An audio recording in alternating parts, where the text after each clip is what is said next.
So just to kind of flow from the top, working our way from left to right, from the top, and then we'll go down to the bottom. So the way the samples are in process through the lab is they will arrive and they're assigned a GAN lab number.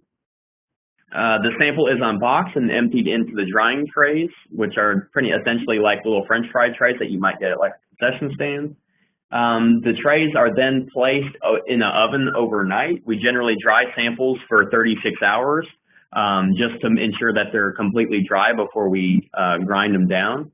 The far right picture on the top there you'll see is a picture of us grinding the sample. So after the sample has dried for 36 hours, it gets run through our grinder here, which puts it into a really fine silt-like texture. Once the sample's been ground, they are put into, working from the bottom far left picture, they're placed into sample NIR cups. These cups are then put into our NIR machines, where they're run through the NIRS, and that's where we get our actual our predictions, our values from, as far as the crude protein, the DOM, the digestible organic matter, which is energy essentially, as well as the fecal nitrogen and fecal phosphorus. These are the machines that we run our samples through that give us those readings. After we have a reading, we merge the results from the NIRS machine with the animal and pasture information that you provided us via whether you logged your sample online or if you sent us a paper sample sheet. And so we combine the NIRS results with the animal and pasture information that you provided, and that will give us the ability to generate a NUTBAL report to send back to you. Okay, the next thing we're going to go over is accessing sample status and results.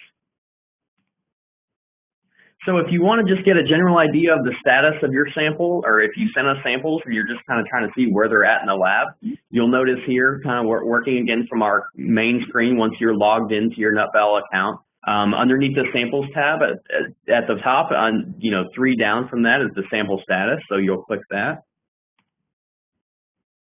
And here you'll see the sample status of any samples that you sent us, whether it's, in the past or maybe you just sent us a sample earlier this week and it's being processed through the lab. So you'll notice here, it's got the sample number for each sample that was sent, as well as the pasture information, who it was created by. So if you pre-logged your sample, it'll say client. However, if it was created by one of our technicians, they'll have their name there.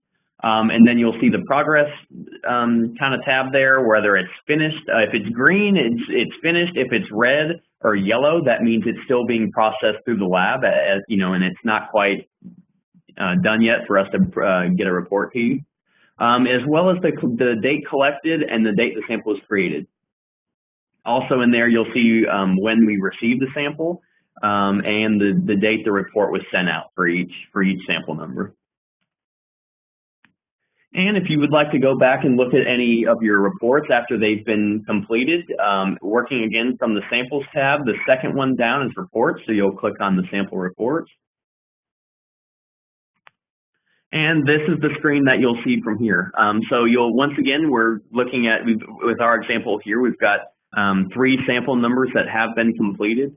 You'll see up at the top there, it's got a couple icons, kind of diagrams showing you what each one of those buttons is. So if you send us a paper sample sheet, you have the ability to look at it there once it's been scanned and uploaded, as well as if you want to look at, maybe standard, on this example, we have standard reports, which is the S icon. So if you'd like to look at any of your reports from the past, or maybe we mailed them to you and maybe you lost it, we or you have the ability to get onto this page right here, and you could reprint your reports from here, or we could, email you your reports and do different things of that nature.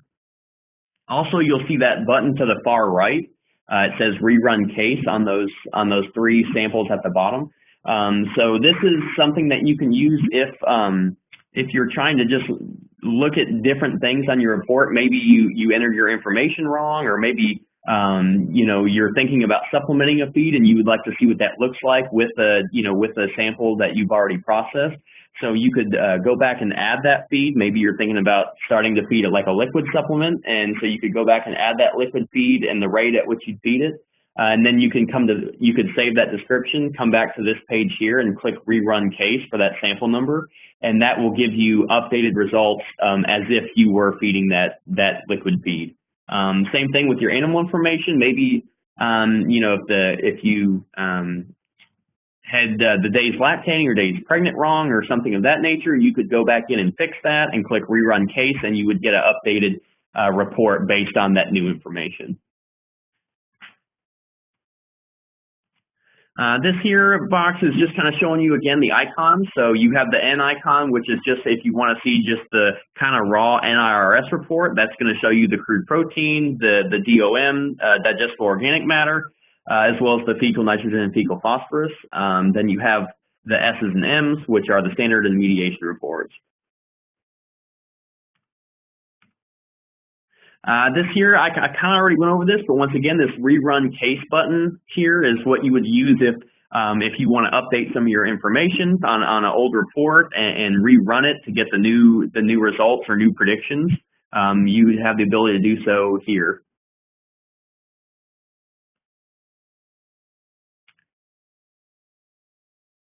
Okay, if you are just wanting to print your sample form, maybe you log a sample in online, or maybe we logged a sample online and you're just trying to get your sample form, you can, in the sample description, you can select the sample that you're wanting to work with, and you can click the sample form button. That's going to pop up the sample report that we went over earlier. It's if you log yours in, or even if we do it, if you would like a sample form to look at that time, or maybe you create a number and you sampled your animals and you lost, or maybe your sample form got wet or something of that when you were out sampling, you can always print another sample form here on from the sample descriptions page. Okay, the next thing we're going to be going over is interpreting the reports. So this is going to be what a standard report is going to look like. It's going to have different things on it. It's going to have your sample number, the date it was collected, the report date, the date the report was sent out. It's going to have your pasture information, as well as the animal profile information. You'll see that the box that we're pointing to right now is the current animal condition. It's the current weight and BCS based on the sample information provided. The next kind of section on a standard report is your performance section. So if you had a weight change goal of 0.3 pounds per day, in this example, because of the results that we got, for crude protein and digestible organic matter and things, the predicted weight change is the 1.9 pounds per day. And then it also tells you what the performance of the animal or the herd is limited by. So in this case, it's energy. Sometimes if they're limited by crude protein, it'll say crude protein. Also up in that performance section, we have the weight that we predict them to be in 30 days, as well as the body condition in 30 days. This next section is the feeds applied. So if you're supplementing any feeds, they will show up here. So again, in this example, we're using the 20% range cubes. And they're being supplemented at a rate of 1 pound daily with a crude protein percentage of 21.1 and a TDN of 84.2. So again, these here are going to tell you kind of what I already went over, but the weight change goal is a performance goal, provided by you guys. That was either something that you entered online or something that you wrote on your paper sample sheet on just, a weight goal that you have for your animals. This is the predicted weight change that we're predicting based on the results that we received. Also, if you're supplementing any feed, that's going to kind of help that predicted weight change goal as well. And then again, the limiting nutrient influencing performance. So whether it's going to be energy or crude protein, it'll kind of tell you what the performance is limited by.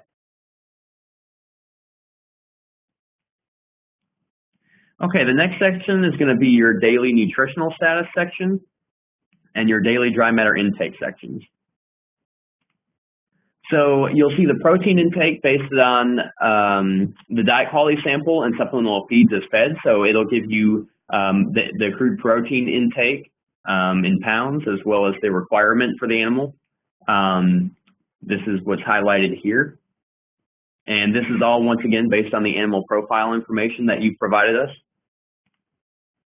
And then at the bottom, it's going to give you a balance. So this number is either going to be a positive or negative, depending on whether it's a surplus or if it's deficient in protein.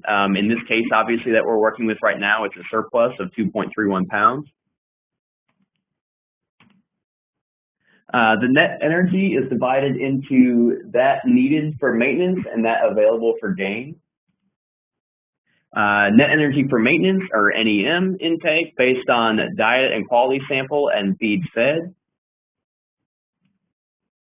And net energy for maintenance required based on animal profile information. Again, it's going to give you at the bottom, in the balance section, it's going to give you whether it's surplus or deficient in NEM. If it needs a surplus here to have energy for gain, just kind of an FYI. So if you don't have a surplus here, chances are the report's going to show that we're predicting your animals to be losing weight. Okay, net energy for gain, NEG, amount available based on diet quality sample and feeds fed.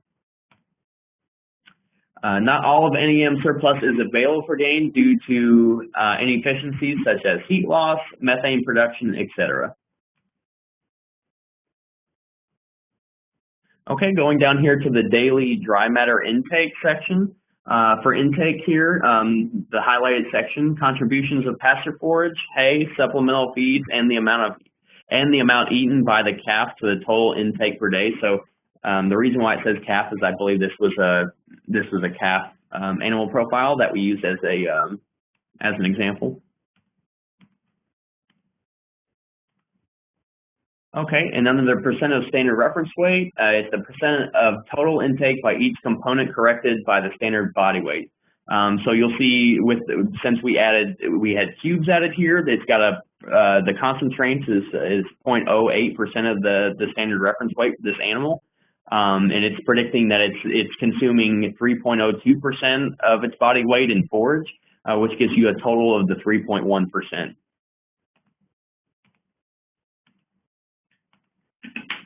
Intake for each constituent calculated as animal unit equivalent, or AUE. Okay, the next section we have here on your report is going to be diet quality. Contribution to diet quality from the forage sample, fecal NIRS analysis. This is where these figures are coming from. Also over here, in our overall section, this is the consumption of energy for all constituents of the forage, hay, and concentrate. So you'll notice underneath the forage, it's got the CP consumption. We predicted it to be a 12.71% crude protein consumption. But with the 20% cubes that they were supplementing for this profile, that bumps it up to a 12.93% overall. As well as you can see is the DOM, that digestible organic matter, which is essentially your energy consumption, also bumps up a little bit with the adding of those range cubes. Next section here, we have daily milk production. It's going to give you potential and actual, just the daily milk production for that animal. And then we have the daily fecal output. So it's going to give you a total in pounds. It'll also give you the amount of phosphorus in pounds and the amount of nitrogen in pounds. Okay, the next thing we're going to go over is the nutritional mediation report. This again is based more or less towards the feed that were added. Oh, let me go back one.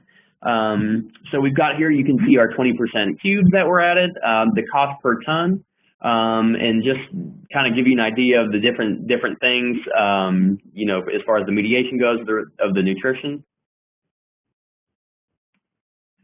And last but not least, we have the model weather. So all of our weather is pulled from a weather service. So here we have, it shows the 7-day average of the max temp, the min temp, the humidity, wind, and daylight.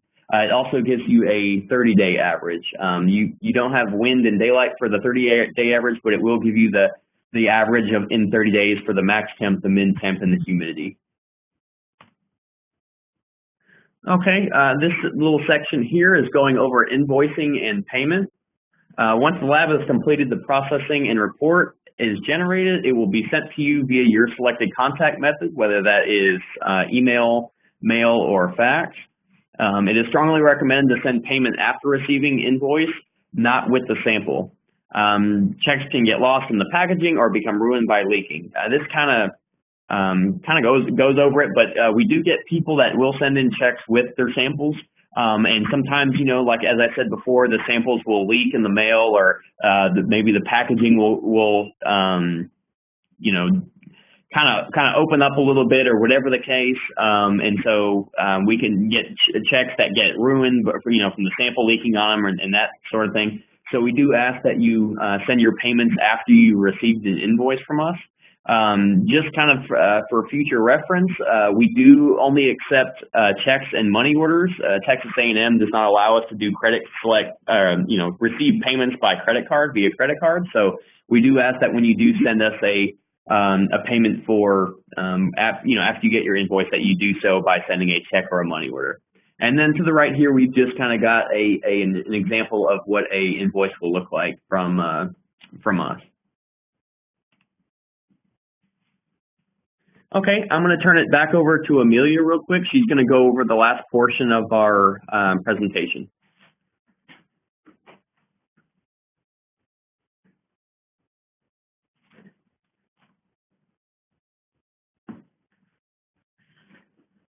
All right, hey guys, it's Amelia again, and I'm going to just walk y'all through an example scenario describing how to apply a NUTBAL report and the information it provides to a potential production scenario and meeting a production goal. And so I'm going to hit on a lot of things that Jesse just talked about, but hopefully it'll be a little more applicable and presented in a way that you can see how someone might use that information to make management decisions.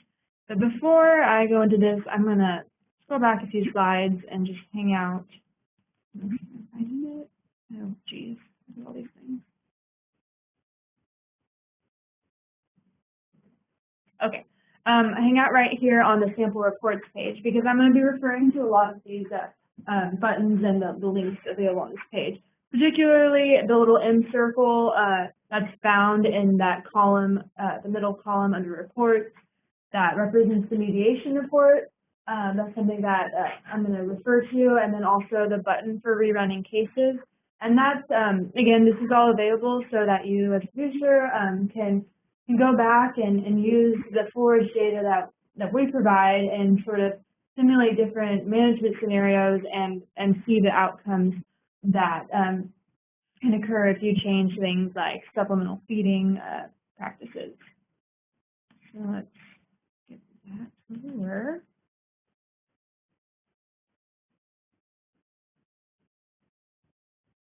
Okay, so let's say you want to maintain a body condition on a herd of reproducing cows throughout the year, most importantly to prevent them from dropping condition in the winter into late gestation and early lactation periods.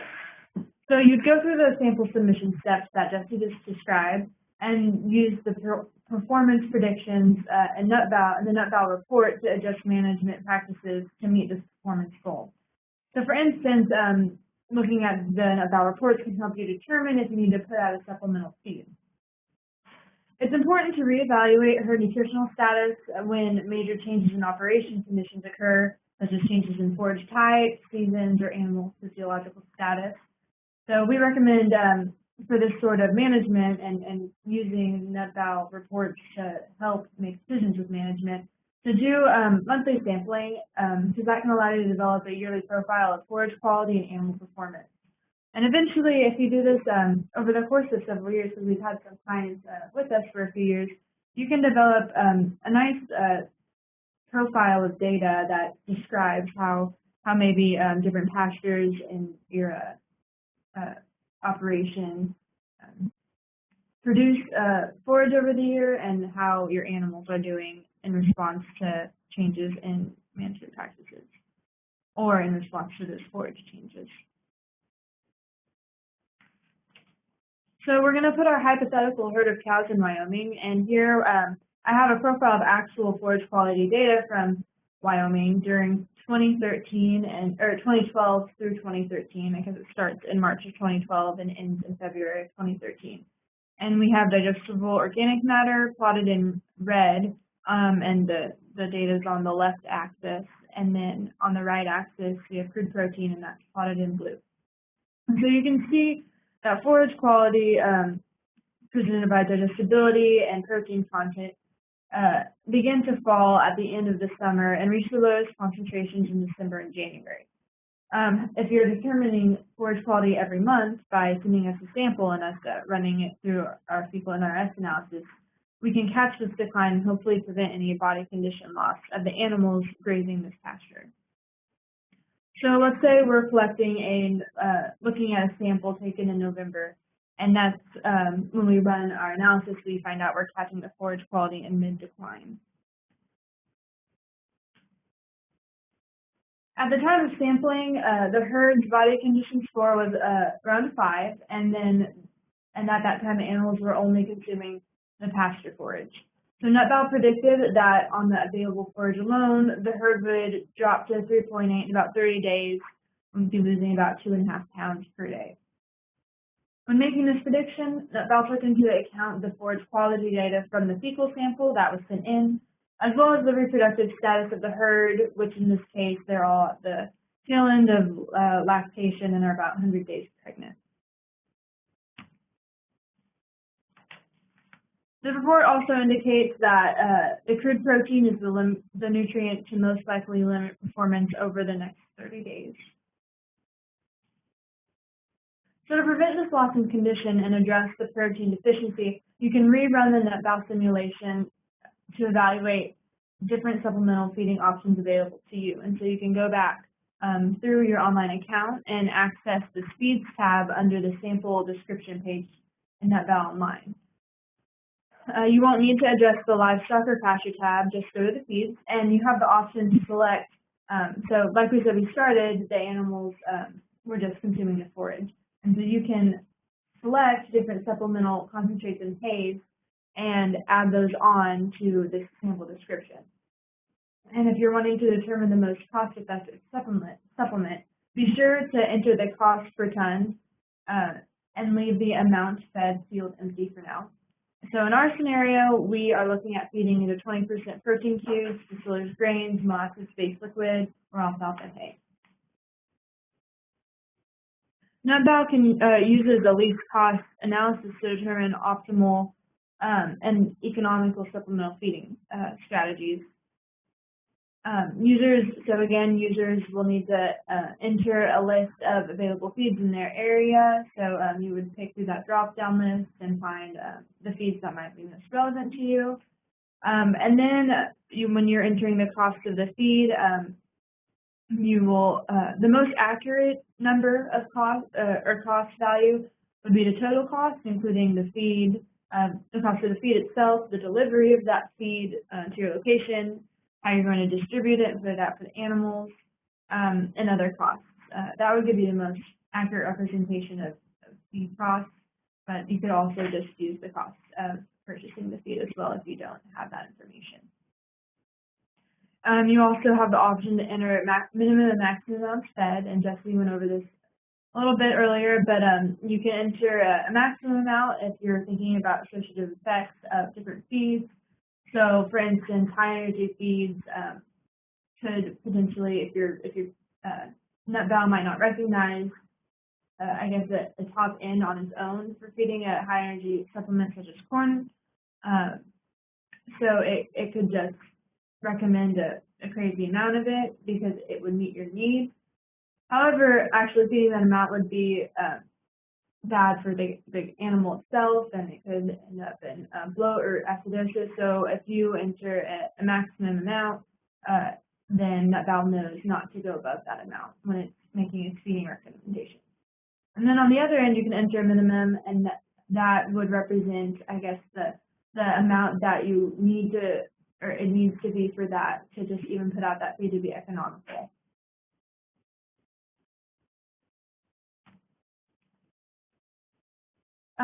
So the feed mediation reports that we looked at earlier come with the standard reports, and they're generated whenever you enter supplemental feed. So again, you don't need to enter an amount fed, but you at least need to put in the option or enter in and associate supplemental feeds with that sample description. So this is actually a screenshot from an older version of NUTBAL, but the function still remains in NUTBAL Online as we looked at the mediation report earlier, but it just looks a little bit different, a little more modern than this report. So the mediation report selects the most economical supplement or supplement combinations to meet your animal's requirements and address the deficiencies. So in our scenario, NUTBAL recommended feeding distillers grains at a rate of 2.34 pounds per head per day.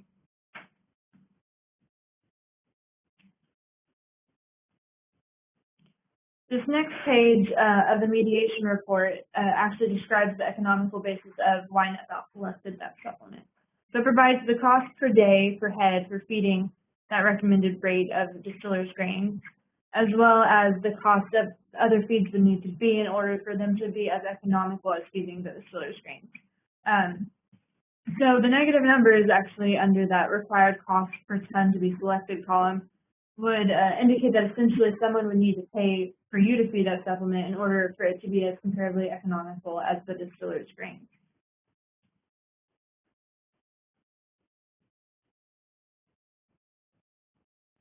So if we go back into the sample description page and add the amount of recommended distillers grains from that mediation report, the feeds tab, we can rerun the NUTBAL simulation.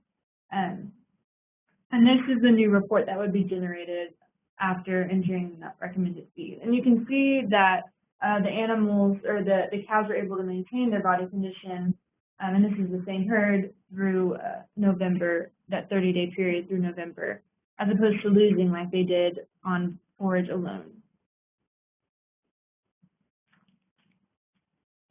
And so this graph describes the changes in the body condition scores of the cows consuming the forage described previously when we saw that plot with the crude protein and digestible organic matter over that same time period of March 2012 to February 2013. So the two lines here represent the same cow herd that we've been looking at, the same forage quality that was associated with the sample from this herd. However, there are two different management scenarios. So the dark red dashed line represents the condition of the herd over time without supplementation. And you can see that the condition actually started to decline before November, which is when we were looking at our sample a few slides ago. And then the solid blue line shows how body condition score is maintained throughout the winter based on performance forecasts and supplement recommendations provided from NUTBAL.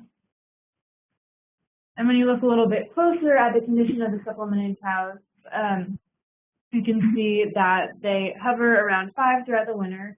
And then below I have these blue bars that indicate the amount of supplement that was advised by NUTBAL to be fed over these time periods to maintain this body condition score. So supplementation begins in November and then it continues throughout the winter.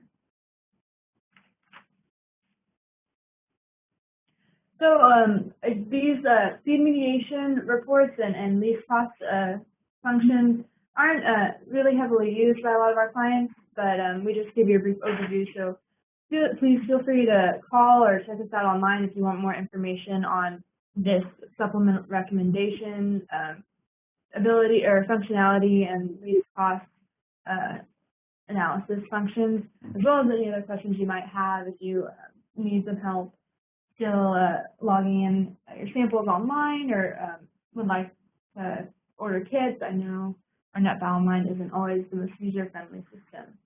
But thank you for hanging in there with us this morning, and at this time we'll look at any more questions that have come in during the second portion of our presentation.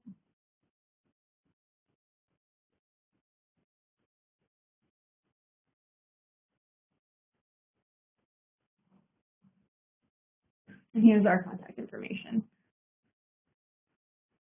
You can also search for us on Facebook. We have a recently made Facebook page. It's the Grazing Land Animal Nutrition Lab in Temple, Texas.